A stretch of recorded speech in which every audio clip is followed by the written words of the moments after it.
네, 복되고 기쁜 부활의 아침입니다. 이 부활의 아침 주님을 예배하고 또 제 말씀을 듣는 자리에 함께 하신 우리 모든 경보의 가족들을 주님의 이름으로 또 한번 환영합니다. 우리 부활절 하면 기독교의 어떻게 보면 가장 큰 명절이라고 할 수 있죠. 우리 기독교의 명절 그러면은 성탄절 그리고 부활절을 손에 꼽을 수가 있습니다. 성탄절은 물론 주님의 탄생, 이 땅의 구세주로 태어나신 주님을 기뻐하고 또 즐거워하는 날이죠. 그런데 성탄의 기쁨도 크고 즐거운 것이 사실이지만 하지만 어찌 보면 이 십자가에서 비참한 최후를 맞이하신 주님, 그런데 그 주님이 다시 살아나신 그 부활을 기념하는 부활절은 어떻게 보면 우리의 죽음은 그 모든 사람이 겪는 가장 큰 절망이죠.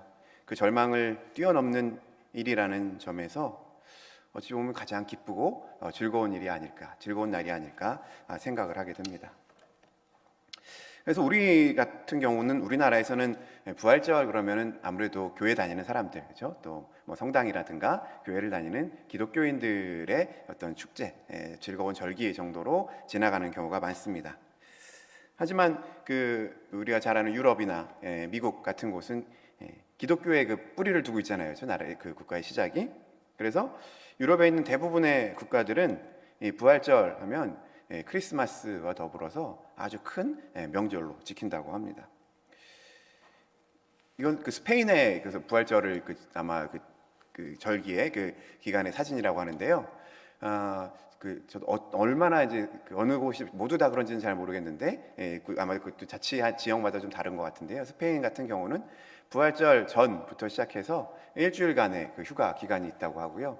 그래서 그 기간에 각 그런 그 성당이나 주로 이제 80% 이상이 가톨릭 신자라고 하니까 성당마다 그 부활의 그런 것을 축하하는 퍼레이드를 준비한다고 합니다. 그래서 아마 이 그림은 예수님이 나귀를 타고 이렇게 들어오신 아마 그 종려주의를 기념하는 그런 그 퍼레이드 같아요. 그래서 뭐 십자가를 지신 예수님, 뭐 다양한 그런 조형물들을 크게 만들어서 저렇게 퍼레이드를 하고요. 저게 그래서 많은 그 관광객들이 모이는 그런 상품처럼 되었다고도 합니다. 오늘 뭐 우리 강단을 장식하고 있는 계란, 이 계란을 나누는 것도 부활절의 또 풍습 중에 하나이죠. 이처럼 그리스도인들의 가장 큰 축제이고 기쁨의 절기인 부활절, 우리는 이렇게 부활절을 기쁘고 즐거운 절기로 알고 또 그렇게 지내고 있는데요.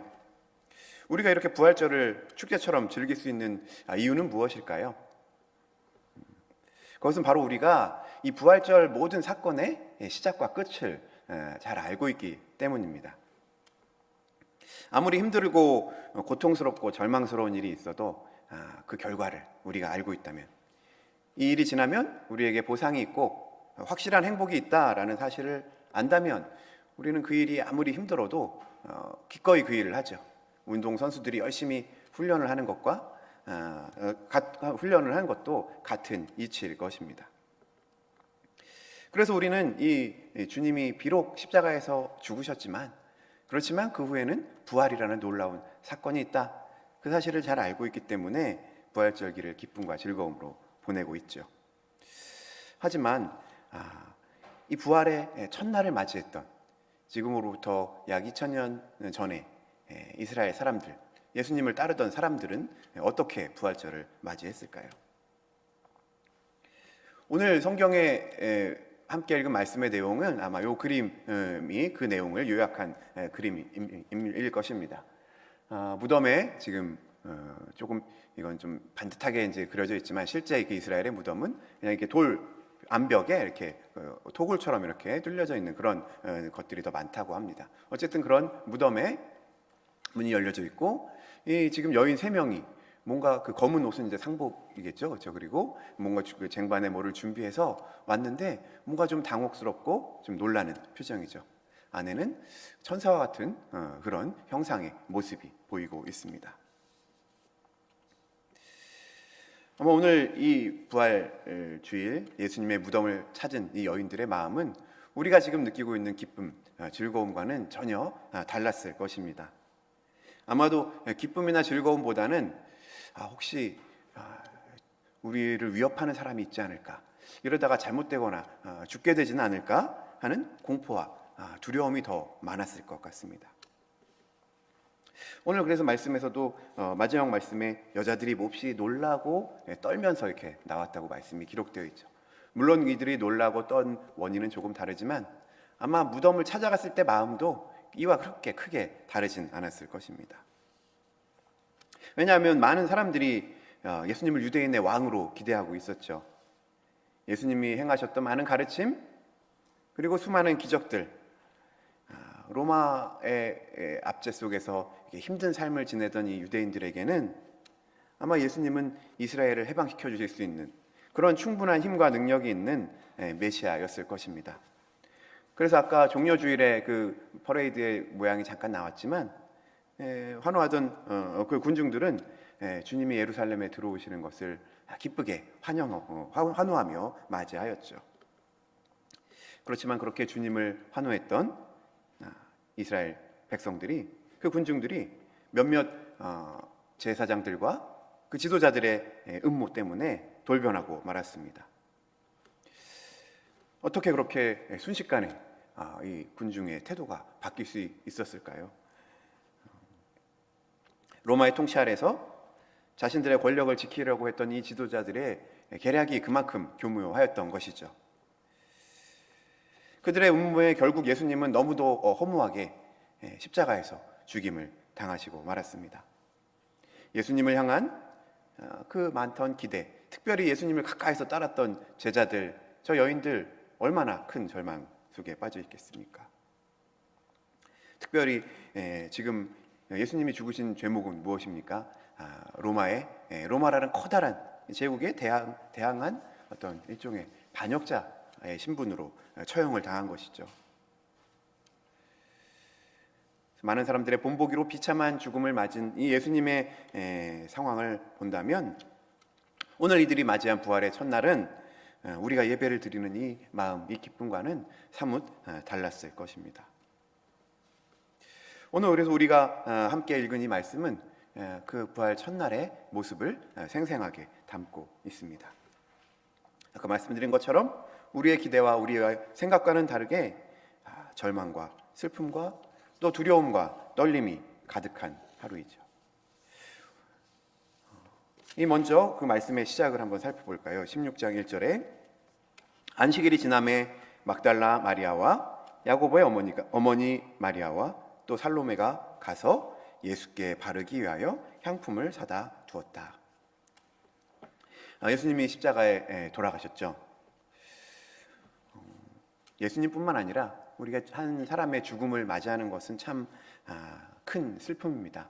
오랫동안 그와 함께 시간을 보낸 가족들, 또 이웃들, 친지들에게는 큰 슬픔이죠. 그래서 우리는 이런 죽음 앞에서 그냥 그 죽음을 떠나보낼 수가 없어서 슬픈 마음을 추스르기 위해서, 애도하기 위해서 장례의 예식을 갖게 됩니다. 나라마다 그 문화나 내용은 조금씩 다르지만 어쨌든 그 취지나 목적은 동일할 것입니다. 장례가 그냥 단순히 형식적인 절차로 끝나는 것은 아니죠. 물론 때로는 그 형식적인 절차 때문에 그 본질을 잊어버릴 때가 있긴 하지만 그래도 우리는 그 장례에 정해진 절차 속에서 그 과정을 통해서 어떤 이런 갑작스러운 죽음 또는 예고된 이 죽음의 안타까움과 슬픔을 견디게 되고요. 또 위로를 받기도 하는 것이 사실입니다. 우리 사람들이 어떤 다른 동물, 인간이 다른 동물과 구별될 수 있는 가장 큰 지점은 이처럼 죽음을 소중하게 여기고 또 애도하고 또 추억할 수 있는 것이 인간의 큰 비교되는 점이라고 할 수 있죠. 그래서 죽음 자체도 참 슬프고 힘들고 괴롭고 어려운 일이지만 때로는 죽음 자체보다는 그 죽음 뒤에 이루어지는 그런 장례라든가 어떤 이후의 절차들이 잘 원활하게 이루어지지 못하면 오히려 죽음보다 더 큰 아픔과 고통을 느끼게 되기도 합니다. 근데 예수님의 죽음도 바로 이런 상황입니다. 요즘 우리 코로나의 상황 때문에 이런 현실을 가까이서 마주하게 되었죠. 얼마 전에도 우리 교회에서도 장례 소식이 들려왔었는데요. 코로나 때문에 시신을 비닐백에 담아서 예전에는 아예 얼굴도 제대로 보지 못하고 먼 발치에서 장례를 집행했었던 그 안타까운 사정들을 많이 들었습니다. 그 큰 절망 속에서 죽음이라는 것 자체도 견디기 힘든데 그 장례도 제대로 할 수 없었던 슬픔을 우리는 가까이에서 겪었습니다. 그런데 바로 예수님의 죽음도 이와 전혀 다르지 않았습니다. 지금 예수님은 로마에 반역한 불순한 지도자, 그래서 백성들의 본보기로 십자가에 처형당한 상황인 것이죠. 게다가 또 지금 예수님이 십자가에 달리신 날은 안식일 직전입니다. 안식일을 준비해야 되는 날이라서 유대인의 풍습상 안식일에는 시체를 밖에 매달아 두어서는 안 됐기 때문에 급하게 예수님의 장례가 진행되었습니다. 제대로 그 절차가 진행되지 않았다는 이야기이죠. 요한복음 말씀에 보면은 아리마대 요셉 그리고 또 니고데모가 예수님을 향해서 예수님을 장사 지내는데 무덤과 향료를 준비했다는 말씀이 나오긴 하는데, 오늘 말씀 지금 1절 말씀에 이 막달라 마리아와 또 그 세 여인이 향품을 이렇게 준비하러 간 것을 보면 아마도 그렇게 장례를 준비할 여유가 없었을 것입니다. 요즘 코로나의 상황처럼 제대로 주님을 떠나보내지도 못한 상황인 것이죠. 그 상황에 예수님을 따르는 제자들, 또 예수님을 따르던 많은 사람들과 여인들은 더 큰 슬픔과 절망에 빠져 있었을 것입니다. 이처럼 장례조차도 제대로 치를 수 없었던 안타까움, 그 슬픔, 그 절망 속에서 오늘 이 세 여인은 무엇을 할 수 있었을까요? 근데 이 세 여인은 그 슬픔과 절망 속에서도 오늘 보니까 한 걸음 내딛기를 시작하였습니다. 막달라 마리아와 야고보의 어머니 마리아와 또 살로메, 이 세 여인은 예수님께 바르기 위한 향품을 사다가 준비하였습니다. 안식일이 지나면, 안식일은 이제 유대인의 일과는 저녁부터 시작해서 저녁에서 끝나기 때문에, 다음날 저녁에서 끝나기 때문에 안식일이 끝났다는 말은 토요일 저녁이라는 말이죠. 그래서 토요일 날 저녁에 급하게 서둘러서 예수님을 장사하기 위한, 그 시신을 수습하기 위한 향품을 사러 갑니다. 이 세 여인이 무슨 큰 일을 할 수 있었겠습니까? 로마 지금 군대를 대적해서 이 제사장들에게 맞서서 또 바리새인들과 맞서서 이 억울한 예수님의 죽음을 이들이 항의할 수 있었을까요? 로마의 군대에 저항할 수 있었을까요? 이들은 아무 일도 할 수 없는 연약한 여인이었습니다. 하지만 예수님의 죽음 앞에서 그 주체할 수 없는 슬픔을 어찌하지 못한 이 여인들은 그럼에도 그 가운데 그들이 해야 하는 일, 또 할 수 있는 일을 찾아보았습니다. 그것은 바로 제대로 수습되지 못한 예수님의 시신에 향품을 바르는 것이었죠. 이전에도 예수님이 돌아가시기 전에 머리에 향료를 값비싼 향유를 뿌렸던 여인이 기억나시죠? 어찌 보면 이렇게 여인들이 오히려 예수님을 더 극진히 사랑하고 그를 위해서 참 정성스러운 일을 한 것을 우리 성경에서 많이 보게 됩니다. 어쨌든 이 여인들은, 세상 사람들은 연약하다고, 보잘것없다고, 그래서 때로는 이 법정에 섰을 때 증인으로도 제대로 인정받지 못하는 이 여인들이 오늘 예수님을 위해서 어찌 보면 더 가장 큰 일을 하고 있는 것을 말씀에서 보여주고 있습니다. 시체에 기름을 바르고 향료를 수습하는 일, 어찌 보면 작은 일처럼 보일 수도 있습니다. 하지만 결코 작은 일이 아니죠. 왜냐하면 아까 말씀드렸던 것처럼 예수님의 죽음의 상황 때문입니다. 그래서 지금 제자들은 그 위협이 두려워서 어떤 상황입니까? 모두 도망가고 또는 숨어서 그들의 목숨을 부지하기 위해 지금 연연하는 이 순간 아닙니까? 물론 어찌 겨우 이렇게 무덤을 구해서 대충 장사를 치르긴 했는데 제대로 장례 절차를 밟을 수 없었던 이 상황, 더 이상 두었다가는 예수님의 시체가 이제 부패해서 더 이상 손쓰기 어렵게 되기 전에 지금 이 여인들은 부족했던 이 장례의 절차를 마치려고 향품을 일찍 사러 가서 서둘러 향품을 사러 가서 다음날 새벽 일찍 예수님의 시신을, 무덤을 찾아가고 있습니다. 결코 작지 않은 그 일을 하기 위해서 오늘 여인들은 슬픔을 억누르고 한 걸음을 내디뎠습니다. 어찌 보면 오늘 우리도 이 여인들과 같은 슬픔과 또 걱정과 두려움에 빠져 있을 때가 많습니다. 코로나의 상황 뿐만 아니라 이외에도 우리가 당하는 수많은 어려움과 고난을 어찌 말로 다 설명할 수 있습니까? 하지만 그런 슬픔과 고난 앞에 선다고 하더라도 우리 역시 이 여인들과 같은 길을 걸어가야 할 것입니다. 절망에만 빠져 있다면, 두려움에 제자들처럼 도망쳐 숨어만 있다면 아무것도 할 수 없는 것이죠. 무섭지만 두렵지만 그래도 그 속에서 할 수 있는 작은 일 한 가지를 찾아야 하는 것입니다. 향품을 준비해서 무덤을 찾아가는 여인들, 비록 보잘것없어 보이는 작은 일이지만 그 일이라도 시작해야 하는 것이죠. 왜 우리 종종 그 큰 어려움을 당하고 그 장례를 비롯한 어려움을 당한 이런 분들께 조언의 말을 할 때 서둘러서 일상적인 일을 이렇게 시작하라, 이렇게 일상을 회복하라는 말을 많이 전하죠. 오늘 이 여인의 상황과도 비슷한 이유일 것입니다. 슬픔과 두려움 때문에 아무런 일도 하지 않고 가만히 있다면 더 큰 절망과 두려움에 사로잡히게 됩니다. 슬픔에서 빠져나오려면 새롭게 일상을 회복하고 다시 기쁨과 즐거움과 영광을 맞이하려면 오늘 여인들처럼 작은 발걸음을 내디뎌야 하는 것이죠. 그런데 오늘 이렇게 무덤을 향해서 그 용기 있는 걸음을 시작한 여인들에게 커다란 문제가 생겼습니다. 바로 3절의 말씀이죠. 서로 말하되 누가 우리를 위하여 무덤 문에서 돌을 굴려주리요. 바로 무덤의 입구를 막고 있는 커다란 돌입니다. 4절에 그 돌이 심히 크다라고 지금 기록이 되어 있죠. 여러분 지금도 그렇지만 이 무덤은 이렇게 함부로 이렇게 할 수 있는 곳이 아니죠.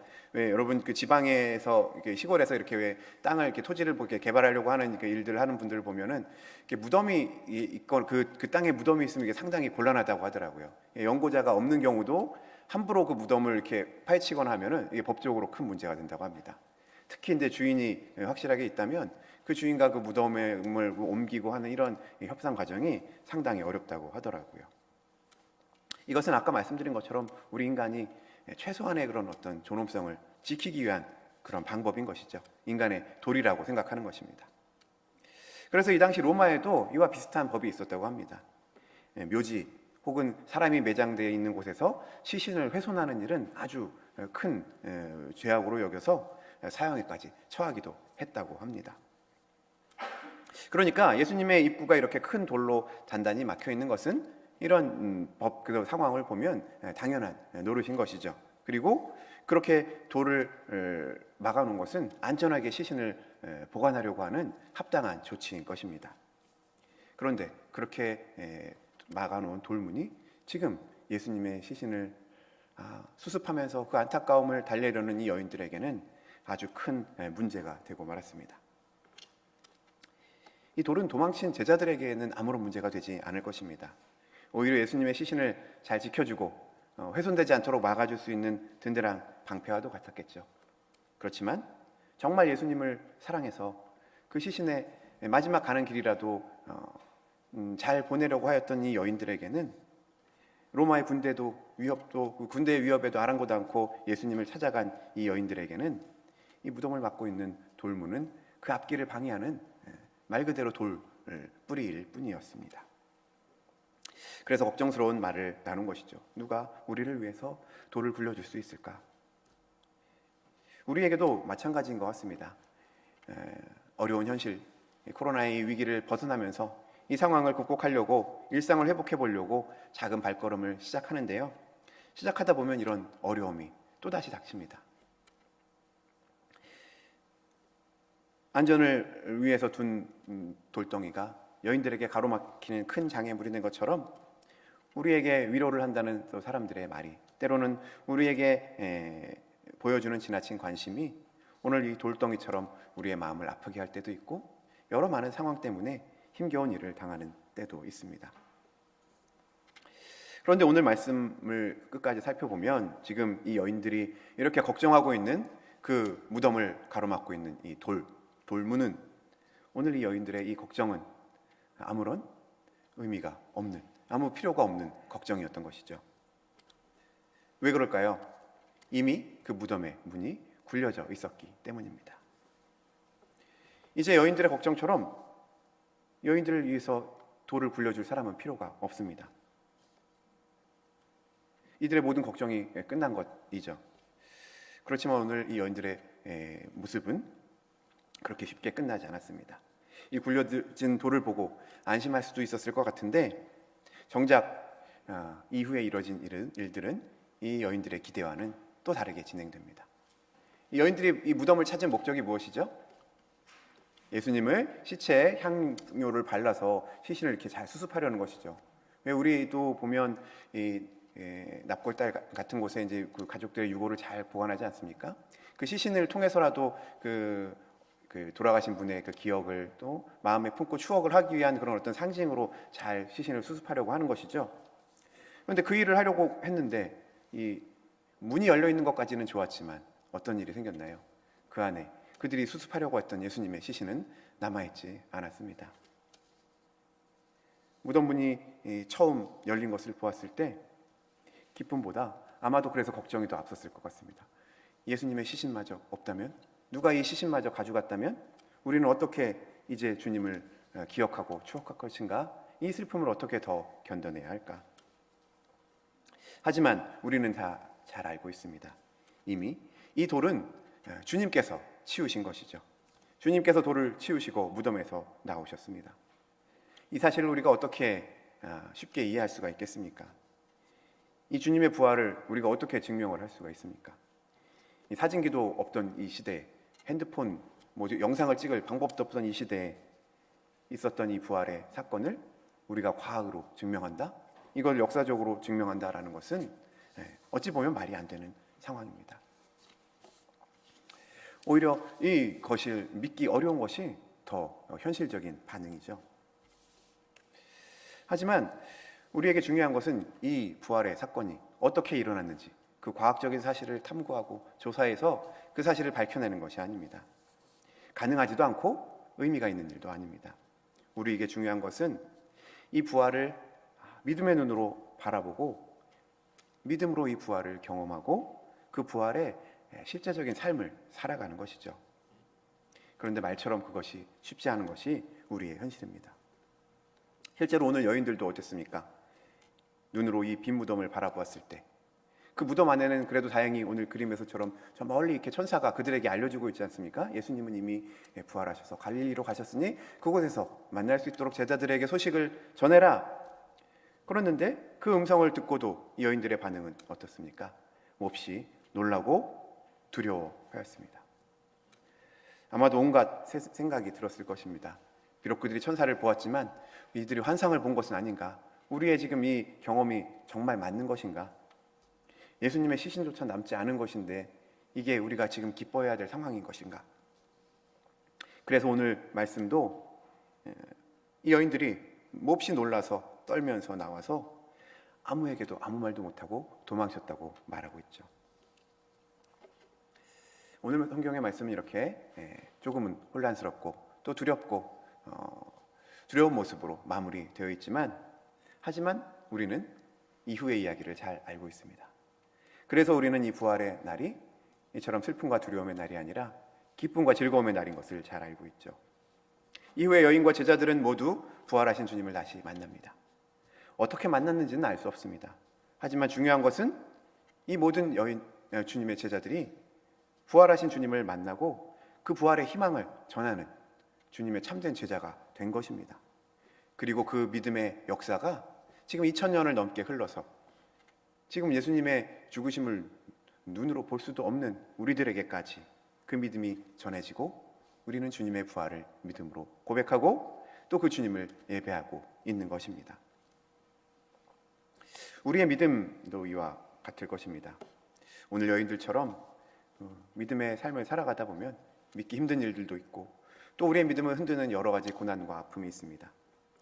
하지만 그 고난과 아픔 속에서 오늘 여인들이 지푸라기라도 잡는 심정으로 예수님 앞에 예수님의 시신을 수습하기 위해서 한 걸음을 걸었을 때 그들 앞에 놓였던 그 무거운 돌문도 손쉽게 열리고 말았습니다.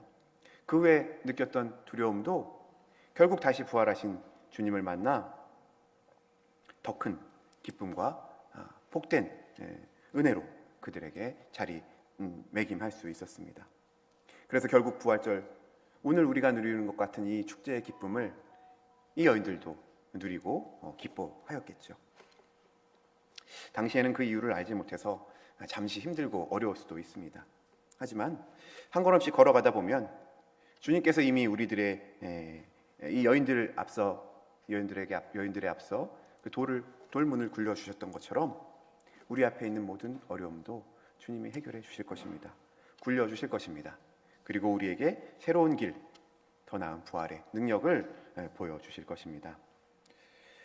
어떤 절망의 순간에도 비록 슬프고 힘들었지만 그럼에도 오늘 예수님의 무덤을 향해서 한 걸음씩 걸어갈 수 있었던 여인들처럼 우리 또한 이 코로나의 위기와 절망 속에서 그저 슬픔과 아픔 속에만 잠겨있지 말고 오늘 이 여인들처럼 우리가 할 수 있는 작은 한 걸음을 걸어갔으면 좋겠습니다. 그것이 무엇인지는 우리 다 잘 알고 계실 것입니다. 우리 교회를 사랑하는 마음으로 저는 어제 그 교회를 이렇게 돌보기 위해서 오셨던 권사님과 또 장로님과 집사님들을 보면서 참 우리가 힘들다, 코로나로 어렵다라고 하지만 오히려 교회를 사랑하는 마음들은 더 커지고 있구나 하는 생각을 할 수 있었습니다. 우리가 할 수 있는 이 작은 한 걸음이 결국은 우리를 더 큰 기쁨과 즐거움과 복된 부활의 삶으로 인도하여 줄 것입니다.